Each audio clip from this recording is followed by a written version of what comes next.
పహల్గామ్ ఉగ్రదాడి తర్వాత భారత్ పాకిస్తాన్ మధ్య యుద్ధ మేఘాలు అలుముకున్నాయి. ఏ క్షణమైనా యుద్ధం ప్రారంభం కావచ్చనే సంకేతాలున్నాయి. ఇక పాకిస్తాన్ పూర్తిగా చైనానే నమ్ముకుంది. అటు పాకిస్తాన్ కు ఇటు చైనాకు కామన్ శత్రువు భారత్ కాబట్టి చైనాను అడ్డం పెట్టుకుని ఈ యుద్ధం నుంచి గట్టెక్కాలని పాకిస్తాన్ ప్రయత్నిస్తోంది. అయితే భారత్ పాక్ యుద్ధం అంటే మొదట సంతోషించే దేశం చైనానే. ఆ దేశ అధ్యక్షుడు జిన్పింగ్ ఫుల్ హ్యాపీగా ఉన్నట్టు ప్రపంచ వార్తా కథనాల ద్వారా తెలుస్తోంది.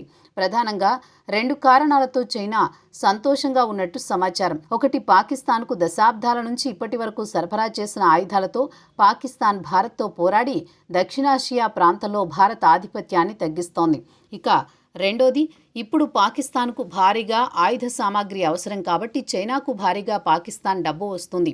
అందుకే భారత్ పాకిస్తాన్ యుద్ధానికి వెనుక ఉండి ప్రోత్సహిస్తోంది చైనాని అనడంలో సందేహం లేదని ఇప్పటికే అనేక దేశాలు అభిప్రాయపడ్డాయి. గత 5 ఏళ్లలో వీటి సరఫరా మరింత పెరిగింది. దీంతో మేడ్ ఇన్ చైనా ఆయుధాలతో పాకిస్తాన్ భారత్తో కయ్యానికి కాలుదూతున్నట్టు భావించవచ్చు. పాకిస్తాన్కు చైనా సరఫరా చేసిన ఆయుధాల లిస్టులో అత్యాధునిక ఆయుధాలు ఉన్నాయి. ఇక పాకిస్తాన్ చైనా మధ్య ఏటా షాహీన్ ఈగల్ అనే పేరుతో యుద్ధ విన్యాసాలు జరుగుతాయి. అంతేకాక అరేబియన్ సముద్రంలో ఇరు దేశాల మధ్య సాగర్ గార్డియన్ విన్యాసాలు కూడా జరుగుతాయి. ఈ క్రమంలో చైనా సరఫరా చేసిన ఆయుధాలు సామాగ్రితో పాకిస్తాన్ భారత్తో తలపడాలని భావిస్తోంది. మరోవైపు భారత ప్రధాని నరేంద్ర మోదీ వరుస భేటీలు నిర్వహిస్తున్నారు.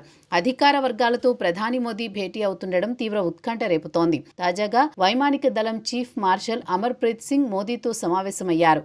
పాకిస్తానీ విషయంలో పలు కీలక నిర్ణయాలు తీసుకున్నారు.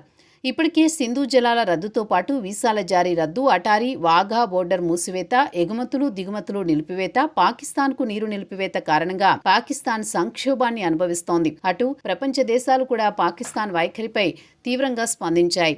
మరోవైపు ఈ నెల 7న దేశవ్యాప్తంగా అన్ని రాష్ట్రాల్లో సివిల్ మాక్ డ్రిల్ చేపట్టాలని కేంద్ర హోంశాఖ నుంచి అన్ని రాష్ట్రాలకు ఆదేశాలు అందాయి. యుద్ధం ప్రారంభమైతే ఎలా వ్యవహరించాలి, ఎలా తప్పించుకోవాలన్న దానిపై ప్రజలు, విద్యార్థులకు శిక్షణ ఇవ్వాలని ఆయా రాష్ట్రాలకు ఆదేశాలు అందాయి.